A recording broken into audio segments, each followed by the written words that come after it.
आज मैं आप सभी के लिए लाया हूं कुछ सच्ची और डरावनी कहानी। तो आज की कहानी को शुरू से लेकर अंत तक जरूर सुनिएगा। तो अब बिना समय बर्बाद किए कहानी को शुरू करता हूं। राजस्थान के जिला मंडोर में स्थित कब्रिस्तान मसीउल्लाह कब्रिस्तान के नाम से जाना जाता है।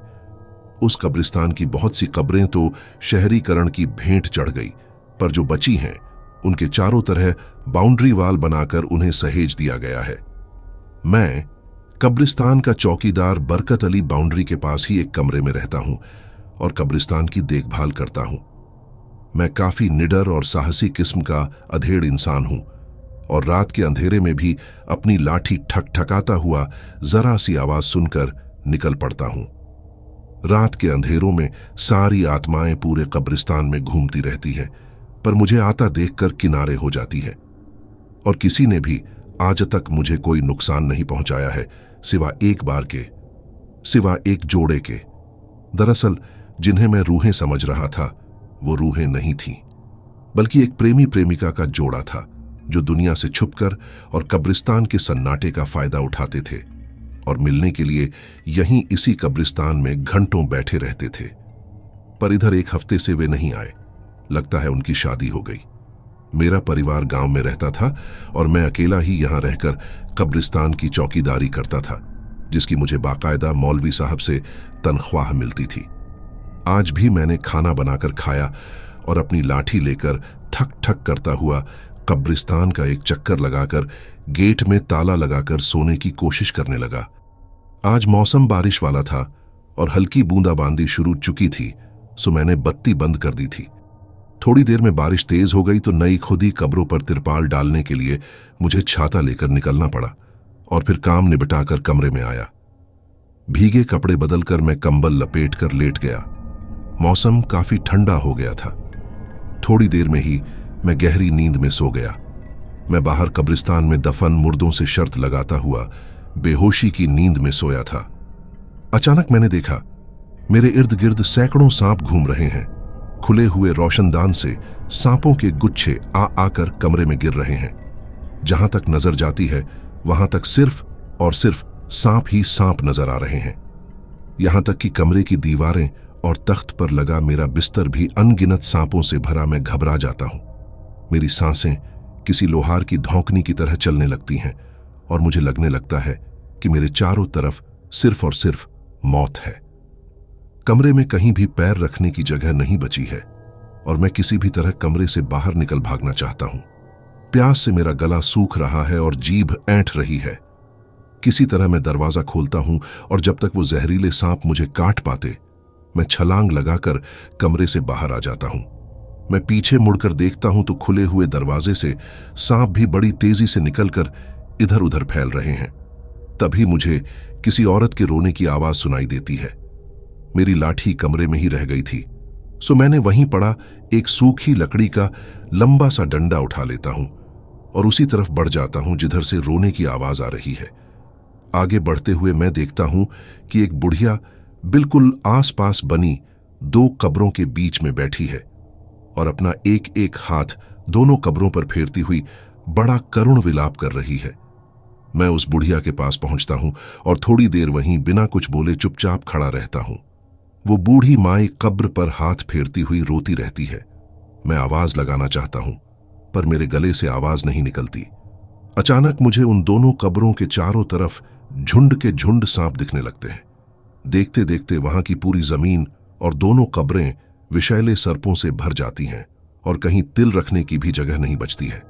ये देखकर मैं डर से कांपने लगता हूं और चीख कर किसी को सहायता के लिए पुकारना चाहता हूं, पर मेरे गले से आवाज नहीं निकल पा रही है।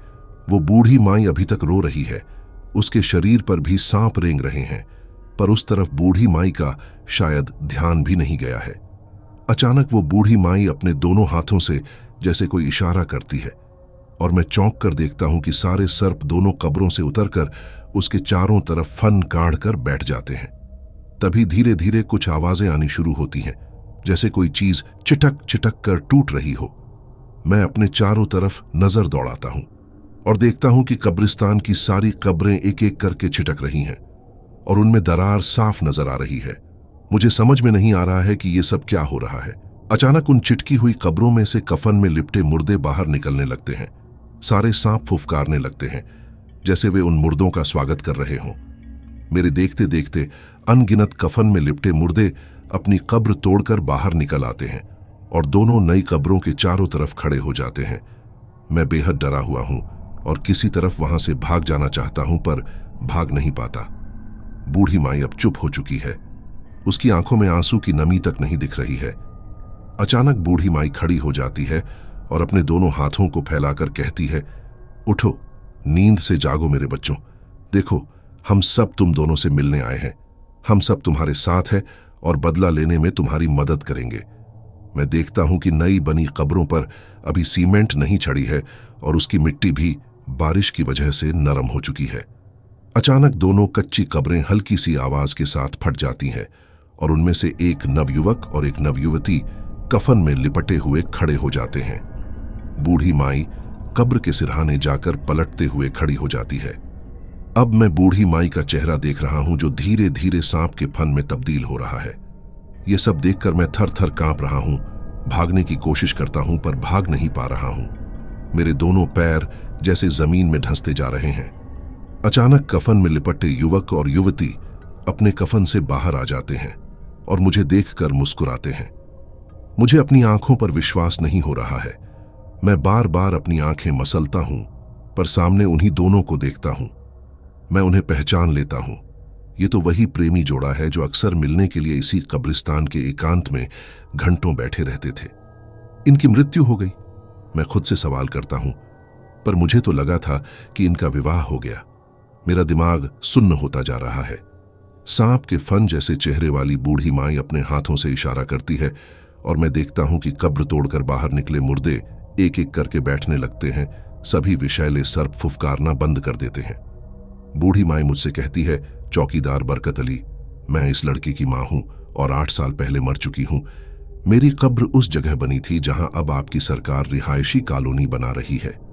बूढ़ी माई सांपों की तरफ उंगली से इशारा करती हुई बोल पड़ी, मेरी तरह ही इन सब की भी कब्रगाह वही जगह है जहां आपकी सरकार ने बुलडोजर चलवाकर सारी कब्रें तुड़वा दी हैं। पर हम बेघर होकर भी बेघर नहीं हैं। हमने अपनी अपनी कब्रगाह में बिल बना लिया है और उसी में रहते हैं।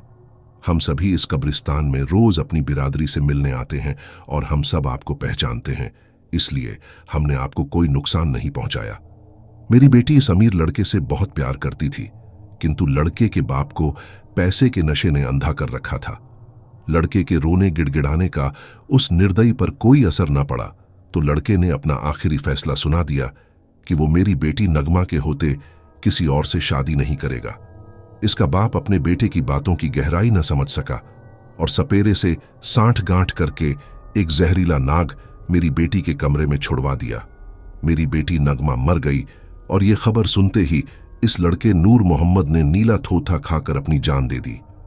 नूर मोहम्मद ने अपने बाप को मरने से पहले एक खत लिखा जिसमें अपनी आखिरी ख्वाहिश जताई कि दोनों कब्रें एक दूसरे से बेहद नजदीक बनाकर दोनों को दफनाया जाए।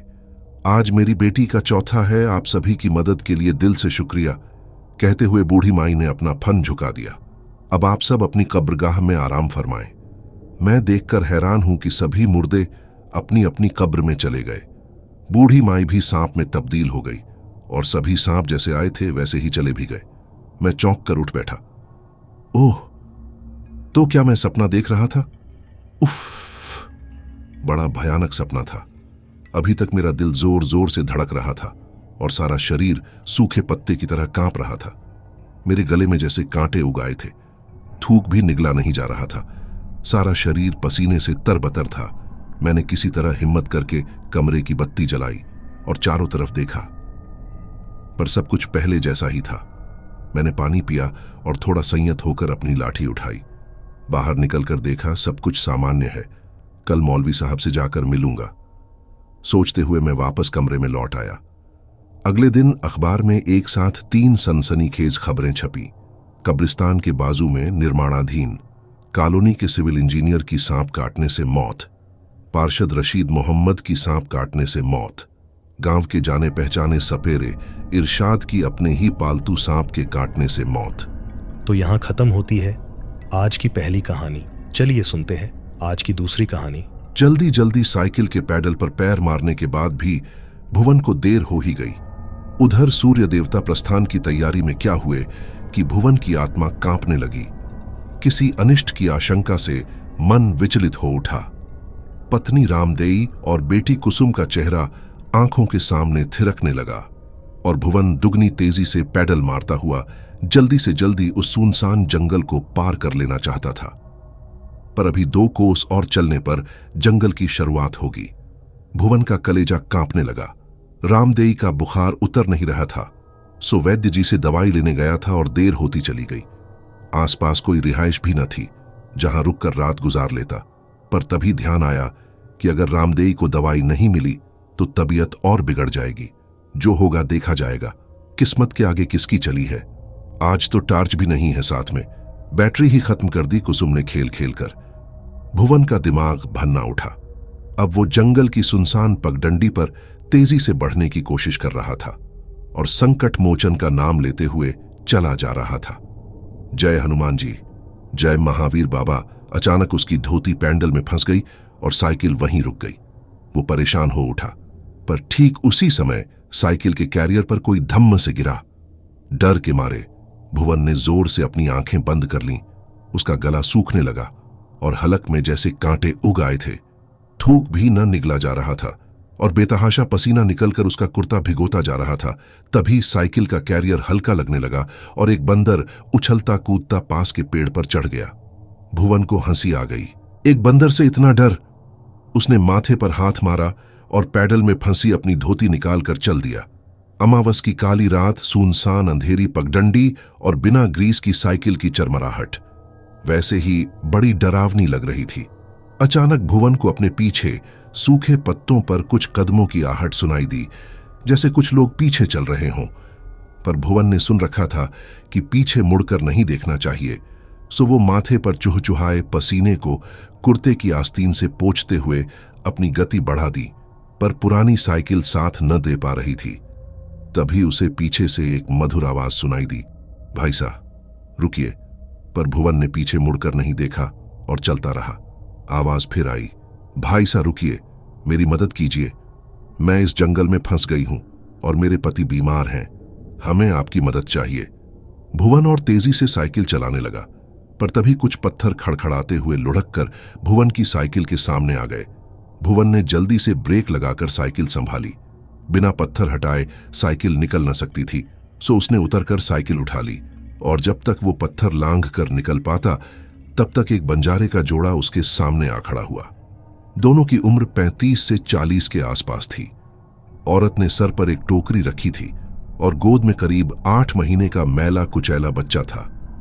उसने एक 5-6 साल की बच्ची का हाथ पकड़ रखा था और अपना आधा चेहरा घूंघट में छिपा रखा था, पर उसकी ठोड़ी पर गोदने से गुदाया हुआ सितारे का निशान साफ दिख रहा था। उस औरत ने आगे बढ़कर कहा, भाई साहब हमारी मदद करो जी, मेरे पति बीमार हैं और चल नहीं सकते, उन्हें साइकिल पर बैठा लो। थोड़ी दूर ही है हमारा घर और वहां हमारी मां रहती है। आप बस हमें वहीं तक पहुंचा दो, आपकी बड़ी मेहरबानी होगी जी। भुवन सोच में पड़ गया। उसने उसके पति की तरफ देखा। उसने अपने सर पर राजस्थानी पगड़ी बांध रखी थी और एक डंडे के सहारे चल पा रहा था। भुवन ने बड़ी आजिजी से उन्हें देखा और लाचारी से पूछा, कितनी दूर है आपका घर?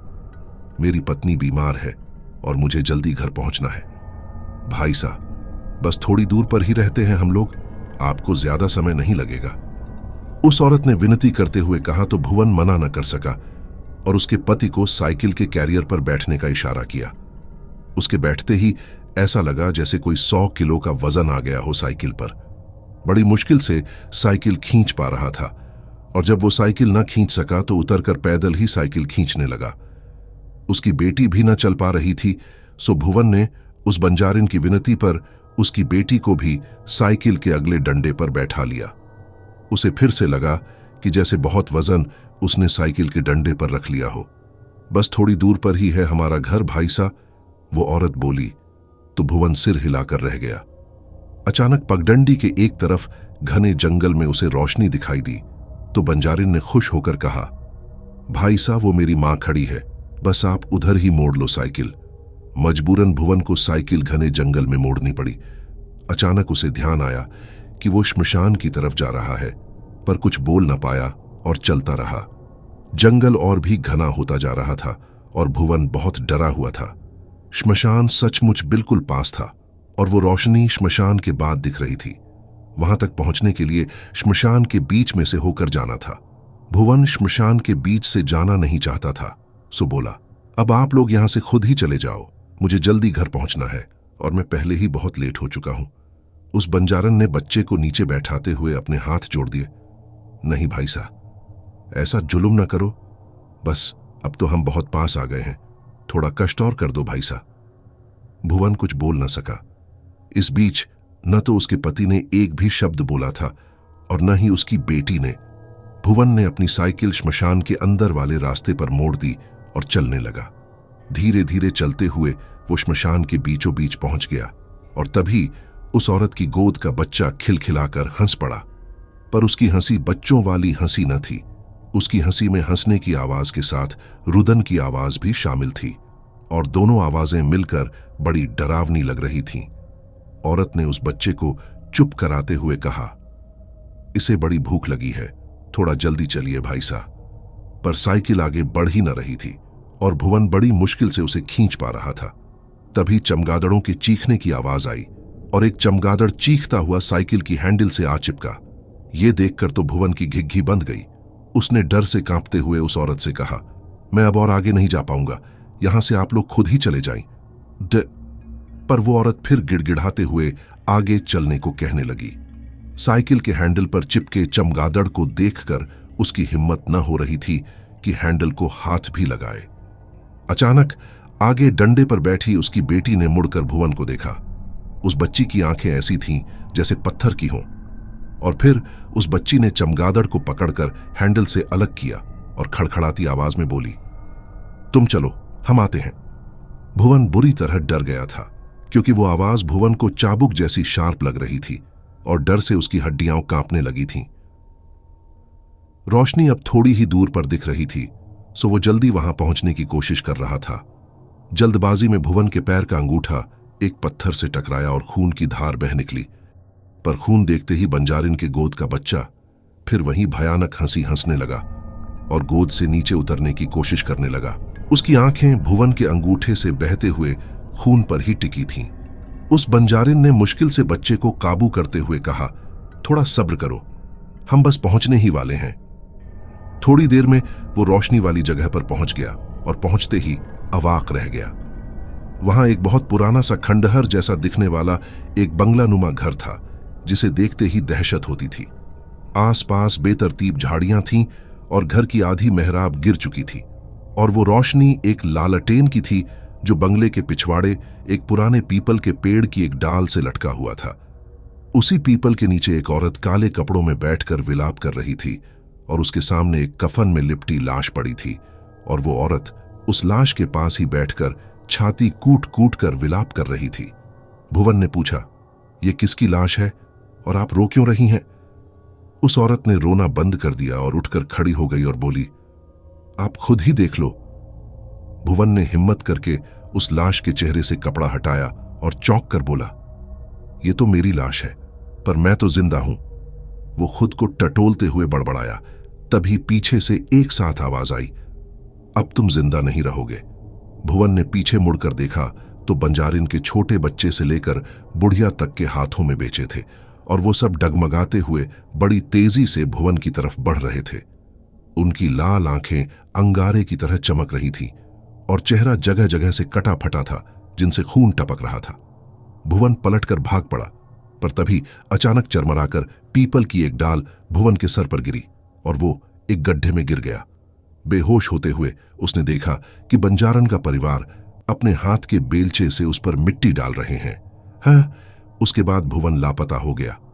पर अब भी रात के अंधेरों में अक्सर साइकिल की खड़खड़ाहट और घंटी की आवाजें सुनाई देती है। भुवन अब अक्सर किसी को रात में दवाई की पुड़िया रामदेई को देने की बात कहता हुआ किसी रात के मुसाफिर को ढूंढने निकल पड़ता है और उसे पीपल के नीचे ले आता है। अब उसके साथ बंजारिन का परिवार भी होता है। जंगल की पगडंडी अब भूतिया पगडंडी कहलाती है और रात में कोई उधर से नहीं निकलता।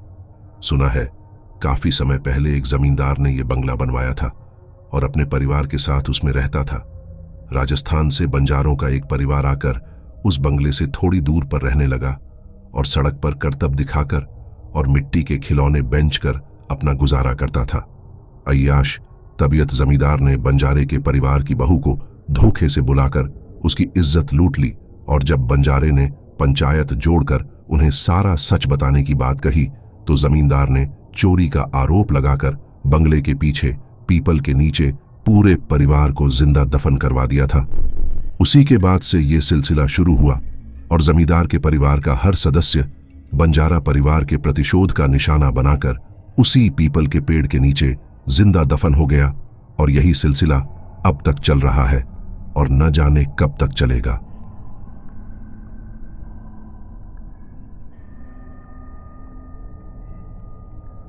हाँ मेरी प्यारी मम्मी, आ रहा हूँ। यार आप इतना जोर देकर बार बार क्यों बोल रहे हो? मनोज ने अपनी मम्मी से कहा। बार बार इसलिए बोलना पड़ रहा है क्योंकि तुम पिछले 2 साल से घर नहीं आए हो, बस आऊँगा आऊँगा बोल रहे हो।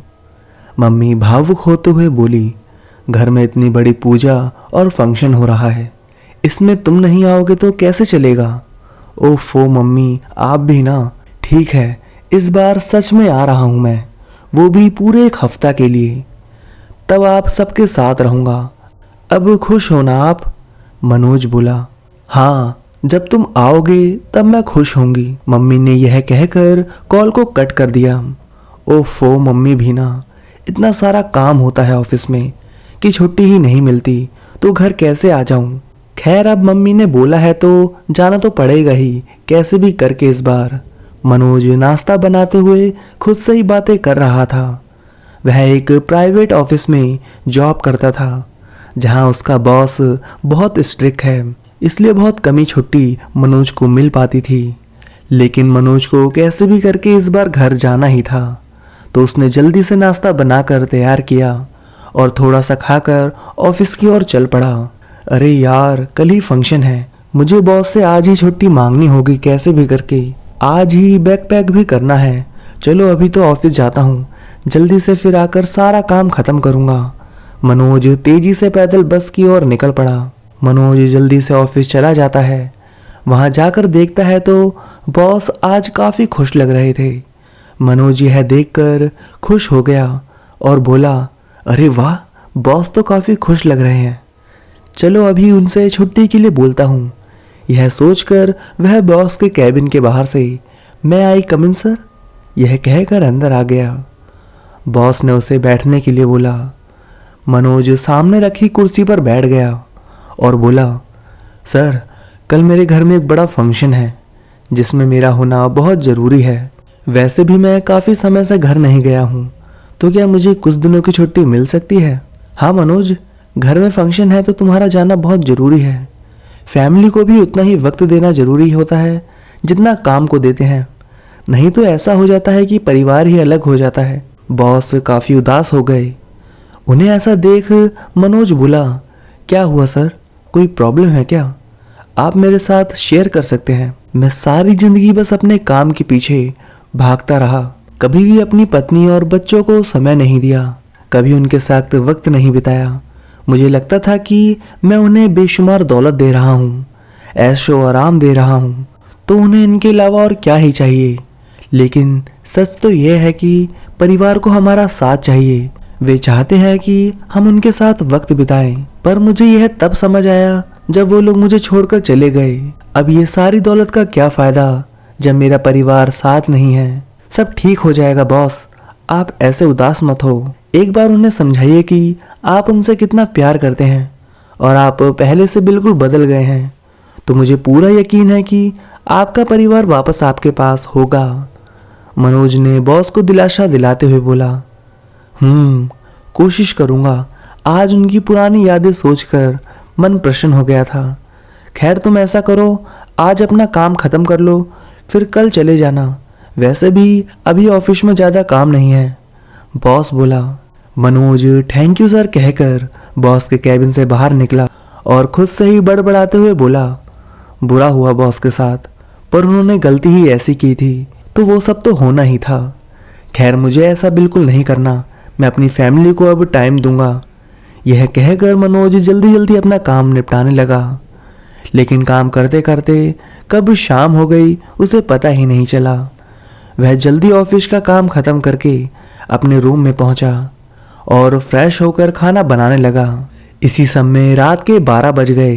वह बेड में जैसे ही थक कर लेटा तभी उसे याद आया कि बैग तो पैक ही नहीं किया। वह अपना सर पकड़कर बैठ गया। ओ शिट यार, बैग पैक तो करना ही भूल गया। वह वापस उठा और बैग पैक करने लगा। तभी उसके मोबाइल पर एक नोटिफिकेशन रिंग बज उठा। वह मोबाइल हाथ में लेकर देखा तो व्हाट्सएप पर एक अनजान नंबर से एक मैसेज आया था। डीपी पर एक प्यारे से बच्चे का फोटो लगा हुआ था। मनोज ने उसका चैट देखा, उधर से मैसेज आया था, हेलो। मनोज कुछ देर सोचते हुए बोला, कौन हो सकती है ये? जिसके बाद मनोज ने मैसेज किया, हाँ जी बोलिए। उधर से जवाब आया, आई लव यू और किस का इमोजी। यह देखकर मनोज हंसते हुए बोला, अरे कौन हो आप? उधर से जवाब आया, जी सोनम। नाइस नेम, मनोज बोला। उसके बाद फिर सवाल किया, बट कौन सोनम?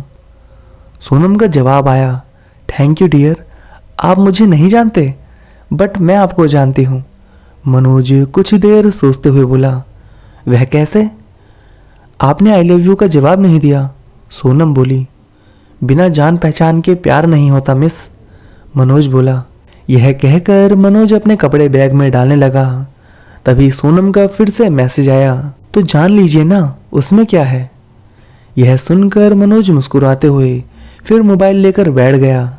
अच्छा तो बताइए, आप कैसे जानते हो मुझे? मिलिए ना कहीं, फिर बताऊंगी। आप बस यह बताइए कहाँ आना है, हम तो 7 समुंदर पार करके भी आ सकते हैं आपके लिए। सोनम ने जवाब दिया, ओह यह कुछ ज़्यादा फिल्मी नहीं हो गया? मनोज हंसते हुए बोला, नहीं तो, आप अभी हमें जाने ही कहाँ हो जनाब। सोनम भी मुस्कुराते हुए बोली, जानने की ही तो कोशिश कर रहा हूँ आपको, मनोज बोला।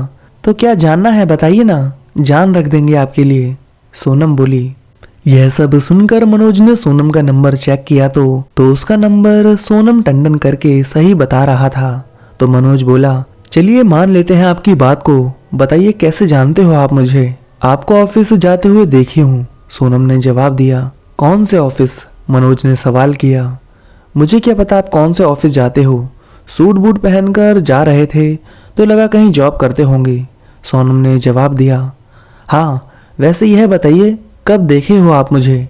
2 सप्ताह पहले ही देखी थी आपको।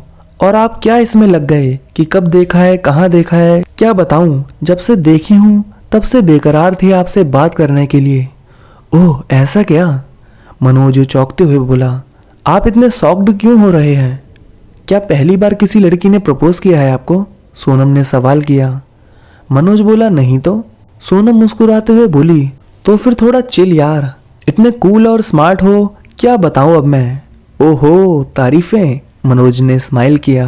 तारीफ के काबिल हो जनाब आप, सोनम प्यार से बोली। अच्छा जी ऐसा है क्या? मनोज भी मुस्कुराते हुए बोला। हाँ जी बिल्कुल, सोनम ने जवाब दिया। मनोज मुस्कुराते हुए बोला, जी वैसे नंबर कहाँ से मिल गया आपको मेरा? यह मत पूछिए, वरना जिसके पास से ली हूँ वह मार डालेगी मुझे, सोनम ने तेजी से जवाब दिया। अरे बता भी दीजिए, मनोज जोर देते हुए बोला। नहीं प्लीज़ ना, मम्मी की कसम दी है, वरना आपको बता देती, निराश नहीं करती, सोनम बोली। मनोज अपना पूरा बैग पैक करके बिस्तर में लेट गया और सोनम को मैसेज किया, चलिए कोई बात नहीं। हाँ अब आप भी बताइए कुछ, या हमसे ही पूछते रहेंगे सारी रात? सोनम मुस्कुराते हुए बोली। जी पूछिए ना, क्या जानना है आपको? मनोज ने जवाब दिया। सोनम मुस्कुराते हुए बोली, सबसे पहले आप अपना इंट्रो दीजिए पूरा। जी शर्मा, मनोज शर्मा नाम तो सुना ही होगा आपने, मनोज हंसते हुए बोला।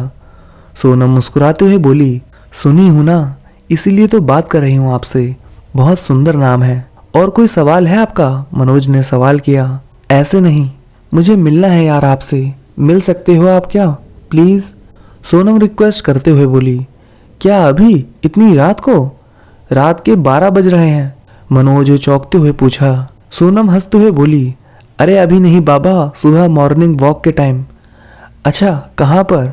मनोज ने सवाल किया। आप बताइए, मैं आ जाऊंगी। आप जहाँ बोलोगे वहाँ मैं आ जाऊंगी। मैं बिलासपुर से हूँ ना, तो यहाँ के बारे में ज़्यादा नहीं जानती। अपनी बहन के साथ आऊँगी, उन्हें रायपुर के सारे जगहों के बारे में पता है। सोनम बोली, अच्छा, पर अभी तो मैं माफ़ी मांगना चाहूँगा, मेरी सुबह की ट्रेन है, इसलिए बैग पैक कर रहा था अभी। मनोज बोला, तो क्या हुआ, सुबह 5 बजे की ट्रेन है क्या आपकी? और कहाँ जा रहे हैं आप? सोनम थोड़ी निराश स्वर में बोली, हमारे यहाँ कल एक पूजा है, सुबह इसके बाद एक फंक्शन है, तो उसके लिए घर जाना जरूरी है। आप भी चलो ना मेरे साथ। मनोज ने सोनम से कहा। आप कंफर्टेबल हैं साथ में जाने के लिए? तो मैं भी तैयार हूँ, सोनम मुस्कुराती हुए बोली। मनोज बोला, अगली बार जरूर ले चलूँगा आपको। जाने से पहले एक बार मिल लीजिए ना। आप बोलिए ना, मैं तो तैयार हूँ, आप जहाँ बोलो वहाँ आने के लिए। प्लीज़ एक बार मिल लीजिए, सोनम रिक्वेस्ट करती हुई बोली। इतना इम्पोर्टेंट है मिलना? मनोज ने सवाल किया। हाँ, पहली नज़र का प्यार सच्चा होता है जनाब, आपने यह तो सुना ही होगा, सोनम बोली। ठीक है भाई, अब आप इतना ही जिद कर रहे हैं तो मिल लेंगे। वैसे आपके पास स्कूटी वगैरह तो है ना? मनोज ने सवाल किया। हाँ है ना, कार भी है, बोलो तो कार लेकर आऊँ? सोनम एक्साइटेड होते हुए बोली। अरे आराम से, स्कूटी ठीक है बाबा, मनोज बोला। आप कहाँ पर मिलेंगे यह बता दीजिए, ताकि मैं अपनी बहन से पूछकर कंफर्म कर लूँ, सोनम बोली। तो न्यू रायपुर के पास जो ब्रिज है वहाँ मिलना ठीक रहेगा, मनोज कुछ देर सोचता हुआ बोला। अच्छा, 1 मिनट, मैं अपनी बहन से पूछ लेती हूँ, सोनम यह कहकर अपनी बहन से पूछने लगती है। हाँ ठीक है, पूछ लीजिए, मनोज बोला। हाँ जी, बहन बोल रही है पास में ही है, जा सकते हैं वहाँ। वैसे वहाँ चाय कॉफ़ी कुछ मिल जाए ऐसी जगह है ना वहाँ? सोनम पूछी। हाँ, सब मिल जाएगा वहाँ, मनोज ने बोला। सोनम मुस्कुराते हुए बोली, ओके डियर, फिर सुबह इंतज़ार रहेगा आपका, प्लीज़ आइएगा ज़रूर, बाय, लव यू, मनोज बोला। जी गुड नाइट सोनम जी। यह बोलकर लेट गया। उसके दिल में भी कुछ कुछ होने लगा था। रात को उसे नींद भी नहीं आई। उसे भी देखना था सोनम को, क्योंकि बातों से ही वह बहुत प्यारी लग रही थी, पर पता नहीं सच में कितनी खूबसूरत होगी। मनोज ने आँख खोली तो देखा सुबह के 6 बज चुके थे। वहीं वह जल्दी से आंखें मलता बिस्तर पर बैठ गया। वह हैरान था कि वह इतनी देर तक कैसे सो सकता है। उसकी तो आज 6 बजे की ट्रेन थी। वह अपना सर पकड़कर बैठ गया। तभी उसे सोनम की याद आई। वह इधर उधर अपना मोबाइल ढूंढने लगा। मोबाइल ओपन करके देखा तो सोनम के 15-20 मिस कॉल और बहुत सारे मैसेजेस थे। वह तेजी से सोनम को कॉल करता है तो उधर से नाराज भरी आवाज आती है, हमसे मिलने का मन नहीं था तो बता देते ना आप, हमें इतना इंतजार क्यों करवा रहे हैं? आपको पता है हम पूरी रात इसी खुशी में नहीं सो पाए कि सुबह आपसे मुलाकात होगी, पर आप तो। सोनम बहुत उदास स्वर में बोली। मुझे माफ़ कर दीजिए सोनम जी, पता नहीं मेरी आंख कैसे नहीं खुली। आप कहाँ हो अभी मुझे बताइए, मनोज बिस्तर से उठता हुआ बोला। वहीं पर जहाँ आपने मिलने बुलाया था। मैंने सोच लिया था कि जब तक आप मुझसे मिलने नहीं आ जाते तब तक मैं यहाँ से हिलूंगी भी नहीं, सोनम नाराज होते हुए बोली। ओह, आप वहीं रुकिए, मैं बस 2 मिनट में आया, मनोज यह कहकर कॉल कट कर देता है और तुरंत तैयार होकर उस ब्रिज की ओर भागता है। कुछ ही देर में वह उस ब्रिज के पास पहुंच जाता है। वहां जाकर देखता है एक लड़की जमीन पर बैठी है। वहीं उसकी फ्रेंड उसे वहां से उठाने की कोशिश कर रही है, लेकिन वह जमीन पर बैठी लड़की उसे अपने से दूर जाने के लिए बोल रही है। वह मुस्कुराते हुए कहता है, सोनम मैं आ गया। यह सुनकर वह जमीन पर बैठी लड़की, जो सोनम ही थी, वह पीछे से मुड़ी और मनोज को सामने देखकर खुशी से झूम उठी और तेजी से मनोज की ओर भागी और उसके गले से लग गई। उसके आंखों से आंसू निकलने लगे। वह बोली, मुझे तो लगा था आप मिलने ही नहीं आएंगे मुझसे। अरे ऐसे कैसे मिलने नहीं आता आपसे, मनोज ने सोनम को अपने सीने से लगाते हुए बोला। तो सोनम का सुंदर चेहरा उसके आंखों के सामने आ गया, जो बहुत ज्यादा खूबसूरत लग रहा था। मनोज ने सोनम के सर पर किस करते हुए बोला, I love you too baby. I love you too जान। यह कहकर सोनम मनोज के होठों पर किस करने लगती है और बोलती है, आपको पता नहीं है पर आपका मैंने बरसों से इंतज़ार किया है मनोज। सोनम बोली, बरसों से इंतज़ार किया है? यह सुनकर मनोज थोड़ा अचरज में पड़ गया। उसने जब सोनम को खुद से दूर किया तो उसका चेहरा देखकर हैरान रह गया, क्योंकि उसका चेहरा बेहद डरावना हो गया था। यह देखकर मनोज चिल्ला उठा। चिल्लाते हुए मनोज बिस्तर से उठ बैठा और हैरानी से इधर उधर देखने लगा। तब उसे पता चला कि वह बस एक सपना देख रहा था। वह उन सब बातों को नज़रअंदाज करते हुए बिस्तर से उठ गया और बाथरूम में जाकर फ्रेश होने लगा। नहा धोकर तैयार हुआ और अपना बैग पकड़ा और अकेले ही निकल पड़ा। सुबह के 5:30 बज रहे थे। अभी भी हल्का अंधेरा छाया हुआ था।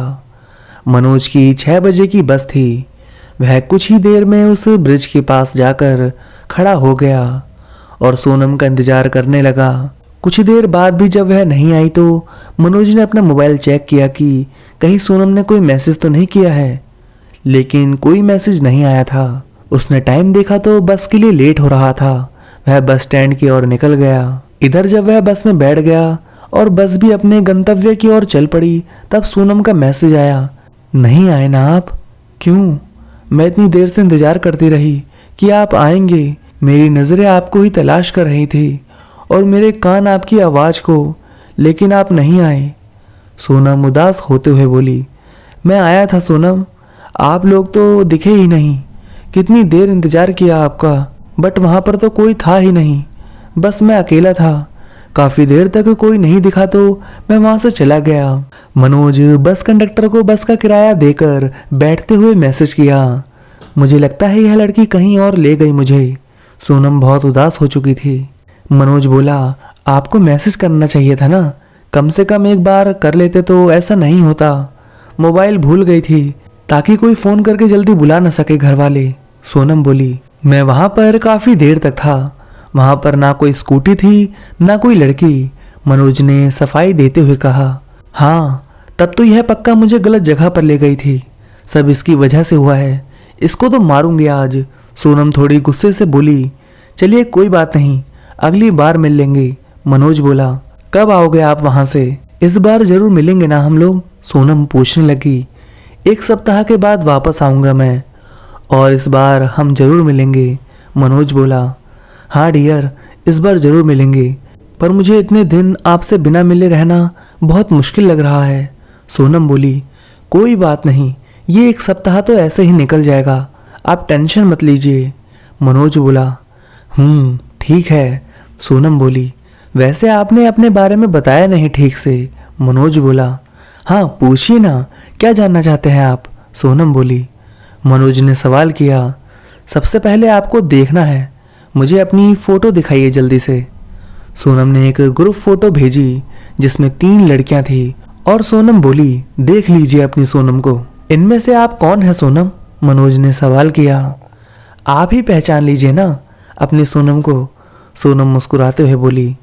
मनोज फोटो को ध्यान से देखने लगा। वहां पर तीनों लड़कियां बहुत खूबसूरत लग रही थी, लेकिन बीच में खड़ी एक लड़की उनमें से बहुत अलग लग रही थी। उसकी खूबसूरती सबसे अलग लग रही थी। रेड साड़ी में वह किसी हीरोइन जैसी दिख रही थी। यह देखकर मनोज बोला, वो बीच में जो लाल रंग की साड़ी में है वह आप हो ना सोनम? सोनम बोली, अरे वाह, पहचान लिए, क्या बात है। हाँ, बहुत खूबसूरत लग रहे हो आप, सचमुच किसी फिल्म की हीरोइन की तरह। मनोज दोबारा सोनम की फोटो को देखते हुए बोला, वह सच में बहुत खूबसूरत लग रही थी। लंबे घने घुंघराले काले बाल जिसे बहुत अच्छे से स्टाइलिश लुक दिया गया था, वहीं उनके लाल रेशमी साड़ी जिसमें वह बहुत ज़्यादा हॉट लग रही थी। ऊपर से वह सुंदर चेहरा, हाय, मनोज तो वह देखकर बेचैन हो रहा था। थैंक यू जान, वैसे क्या मैं सच में खूबसूरत लग रही हूँ या ऐसे ही मेरे दिल रखने के लिए बोल रहे हैं आप? सोनम बोली। मनोज ने जवाब दिया, अरे बिल्कुल नहीं, मैं सच बोल रहा हूँ, आप बहुत खूबसूरत लग रही हो, किसी हीरोइन की तरह। Thank you dear. अच्छा सुनिए ना, मैंने आपके लिए स्टेटस डाला है, देखिए ना। सोनम बोली। हाँ, 1 मिनट देखता हूँ। यह कहकर मनोज सोनम का व्हाट्सएप स्टेटस देखता है जिसमें बहुत प्यारा गाना था। बहुत प्यारा गाना है। मनोज बोला, अच्छा लगा ना आपको? सोनम बोली, हाँ बिल्कुल अच्छा लगा। मनोज ने जवाब दिया। मनोज बोला, हाँ बिल्कुल, वैसे आप करते क्या हो? मैंने टैली किया है, सीए ऑफिस में जॉब करती हूँ, सोनम ने जवाब दिया। मनोज बोला, अरे वाह, कॉन्ग्रेचुलेशन, बढ़िया है। कहाँ करते हो आप जॉब? रायपुर में ही जॉब करते हो? सोनम जवाब देती हुई बोली, नहीं, यहाँ नहीं, बिलासपुर में करती हूँ। यहाँ अभी घूमने आई हूँ अपने मामा के यहाँ। मनोज पूछने लगा, अच्छा कब तक रहोगे आप यहाँ रायपुर में अपने मामा के यहाँ? सोनम बोली, शायद 3-4 दिन, क्योंकि ऑफिस भी जाना है ना। मनोज थोड़ा उदास होते हुए बोला, ओह मतलब? सोनम उदास होते हुए बोली, नहीं मिल पाएंगे क्या? मनोज बोला, आज आप एक मोबाइल रख लेती तो ऐसा नहीं होता। हाँ ना, पर क्या करूं, मामा के डर से मोबाइल छोड़ दी। वह बार बार कॉल करते कि कहाँ हो अभी तक, इसलिए फ़ोन नहीं लाई, सोनम ने जवाब दिया। मनोज बोला, कोई बात नहीं, वैसे मेरा नंबर कल ही मिला था क्या आपको? सोनम बोली, नहीं, 2 दिन पहले मिल गया था, पर सोच रही थी कैसे बात करूं। मनोज बोला, कोई बात नहीं, फिर कभी घूमने आ जाइएगा, तब मिल लेंगे हम कभी। सोनम उदास होते हुए बोली, मन तो आज ही है, लेकिन इतनी दूर जाना संभव भी नहीं है, मोबाइल भूल गई और सब कुछ गड़बड़ हो गया। मनोज बोला, कोई बात नहीं, जल्दी मिलेंगे हम दोनों। सोनम बोली, हाँ ऐसा ही हो, क्योंकि मुझे आपसे मिले बिना एक दिन भी मुश्किल हो रहा है अब। मनोज बोला, अच्छा मेरा स्टॉप आ गया, घर जाकर बात करता हूँ सोनू आपसे। सोनम बोली, हाँ ठीक है, मैं भी थोड़ी देर में आती हूँ। कुछ देर बाद मनोज घर पहुँचता है तो उसे देखकर माँ और पूरा परिवार बहुत ज़्यादा खुश होते हैं। मनोज माँ और पापा, दादा दादी सबके पाँव छूता है और थोड़ी बातचीत करता है। फिर माँ से कहता है, अब तो खुश हो ना माँ, मैं सचमुच आ गया हूँ आपके पास। हाँ, अब मैं खुश नहीं, बहुत ज़्यादा खुश हूँ। माँ के आंखों में खुशी के आंसू निकल पड़े, जिसे मनोज पोंछता हुआ बोला, ओफो, आ गया हूँ ना अब, तब भी रो रहे हो? ऐसा करता हूँ वापस चला जाता हूँ, कहीं नहीं जाना, चुपचाप जा, फ्रेश होकर आ, मैं खाना लगाती हूँ, फिर पूजा में भी बैठना है, माँ ने मनोज से कहा। तो मनोज जी माँ कहकर अपना बैग वहीं रखकर बाथरूम की ओर चल पड़ा और जल्दी से फ्रेश होकर वापस आ गया, जहाँ पर उसकी माँ ने उसका मनपसंद खाना बनाया था। वह खाने के लिए बैठा है, तभी सोनम का मैसेज आता है, कहाँ हैं आप? मनोज बोला, खाना खा रहा हूँ, आइए खाते हैं साथ में। सोनम प्यार से बोली, हाँ खिलाइए ना, लेकिन अपने हाथों से। मनोज मुस्कुराते हुए बोला, हाँ ठीक है, लीजिए खाइए। बहुत टेस्टी है यार, किसने बनाया है, मम्मी ने? सोनम बोली, हाँ मम्मी ने बनाया है। मनोज बोला, तभी इतना टेस्टी है। सोनम बोली, वैसे आपका कोई बॉयफ्रेंड है क्या? मनोज ने सवाल किया। सोनम ने जवाब दिया, पहले स्कूल में था, उसके बाद नहीं था कोई। किसी ने प्रपोज नहीं किया क्या आपको उसके बाद? मनोज ने सोनम से सवाल किया। सोनम बोली, किया, उसी ने, तभी तो परेशान होकर यहाँ आई हूँ। कुछ दिन के लिए उसके अलावा भी कई लोगों ने प्रपोज किया। वैसे आपकी कोई गर्लफ्रेंड है? अरे मैं भी क्या पूछ रही हूँ, ऑफ कोर्स होगी ही। मनोज बोला, पहले थे, वैसे अभी होती तो कोई परेशानी तो नहीं आपको? सोनम बोली, नहीं नहीं, कोई परेशानी नहीं, सबकी होती है, उसमें क्या है? मनोज बोला, हाँ ऐसा क्या? और आप वापस जाओगे? जब वह लड़का परेशान करेगा तब आप क्या करोगे? सोनम बोली, बात करके देखूंगी, समझ गया तो ठीक, नहीं तो आपको बुला लूंगी उसे समझाने के लिए, आप आओगे ना? मनोज बोला, हाँ बिल्कुल, मैं ज़रूर आऊँगा। सोनम बोली, आई नो डियर, क्योंकि मुझे पता है कि आप भी मुझसे प्यार करने लगे हो। मनोज मुस्कुराते हुए, हाँ यह सच है, मैं भी आपको पसंद करने लगा हूँ। सोनम बोली, तो फिर आई लव यू बोलिए ना, मेरे कान यह शब्द सुनने के लिए कब से बेकरार हैं। मनोज मुस्कुराते हुए बोला, I love you Sonam. Sonam मुस्कुराते हुए, आई लव यू टू जान। मनोज बोला, अच्छा अपनी कुछ फोटोग्राफ्स भेजिए ना, मुझे देखना है। ठीक है, भेज रही हूँ, थोड़ी देर वेट कीजिए, सोनम बोली। इसी बीच मनोज की बेस्टी सोनिया का फ़ोन आया। वह बोली, क्या कर रहे हो आप? ऑनलाइन हो, लेकिन मुझसे बात नहीं कर रहे हो, कहाँ बिजी हो? सोनिया नाराज होते हुए बोली। मनोज सोनिया को सारी बात बताता है और बोलता है, मुझे भी वह पसंद है। सोनिया बोली, अच्छा इतनी जल्दी आपको पसंद भी आ गई, मुझे भी दिखाइए ज़रा, मैं भी तो देखूं। मनोज सोनिया को सोनम की फोटो दिखाता है और अभी जो कुछ फोटोग्राफ सोनम ने भेजे थे वह भी दिखाता है। सोनिया यह देखकर बोली, 1 मिनट रुकिए मनोज, मुझे कुछ डाउट लग रहा है। यह कहते हुए सोनिया सोनम के भेजे हुए फोटो को एक ऐप जिसका नाम गूगल लेंस है उसमें चेक किया तो उसका शक बिल्कुल सही निकला। वह फोटोग्राफ्स गूगल से डाउनलोड करके भेजे गए थे, मतलब सोनम कोई फ्रॉड है। सोनिया वापस से मनोज को मैसेज की और बताए कि वह सोनम आपसे झूठ बोल रही है, वह फोटो गूगल से डाउनलोड किया गया है। आई थिंक कोई आपके साथ मजाक कर रहा है। नहीं, ऐसा कैसे हो सकता है? सोनम झूठ नहीं बोल सकती, मुझे पूरा यकीन है उन पर। मनोज ने सोनिया से कहा, अच्छा आपको यकीन नहीं हो रहा है ना, तो देखिए मैं आपको कुछ प्रूफ भेज रही हूँ। सोनिया ने सारे प्रूफ मनोज के सामने रख दिए। सच देखकर मनोज को काफी सदमा सा लगा क्योंकि वह सोनम से प्यार करने लगा है। वह गुस्से में सोनम को वह सारे प्रूफ भेजे और सोनम को फोन किया और बोला, कौन हो तुम और क्यों कर रही थी यह सब ड्रामा? यह सुनकर अब तक सोनम बन के बात कर रहा वह बोला, अरे सॉरी यार, मैं हूँ विनोद, नया सिम लिया तो तुम्हारे मजे ले रहा था, लेकिन तुम तो सच में सोनम के आशिक बन गए। विनोद हंसते हुए बोला। मनोज गुस्से से बोला, साले कमीने विनोद, आज के बाद बात मत करना मुझसे और दोबारा ऐसी बकवास काम किया तो तेरी जान ले लूंगा। मनोज ने यह कहकर गुस्से से फोन कट कर दिया। इससे वह काफी हर्ट हुआ था। 1-2 दिन में वह थोड़ा शांत हुआ, फिर घर में भी मन नहीं लगा तो वह वहां गांव के कुछ दोस्तों के साथ घूमने निकल गया। तभी उसी रात को एक अनजान नंबर से मनोज को मैसेज आया, अरे आप मुझसे बात क्यों नहीं कर रहे हैं? मैं कब से आपका वेट कर रही हूँ, अपनी सोनम को कैसे भूल गए आप? यह मैसेज पढ़कर मनोज फिर से गुस्सा हो गया। उसे लगा वह विनोद ही है जो फिर से सोनम बन के उसे परेशान कर रहा है। वह बोला, साले कुत्ते विनोद, तुझे बोला था ना मुझे मैसेज मत करना, और यह क्या सोनम लगा रखा है, सब पता चल गया मुझे, यह नाटक बंद कर अब। अरे क्या हो गया आपको? मैं हूँ आपकी सोनम, ऐसे क्यों बोल रहे हो आप मुझे? एक उदास स्वर आई जिसमें हैरानी भी थी। विनोद, मैं बिल्कुल भी मजाक के मूड में नहीं हूँ, चला जा यहाँ से। मनोज गुस्से से बोल पड़ा।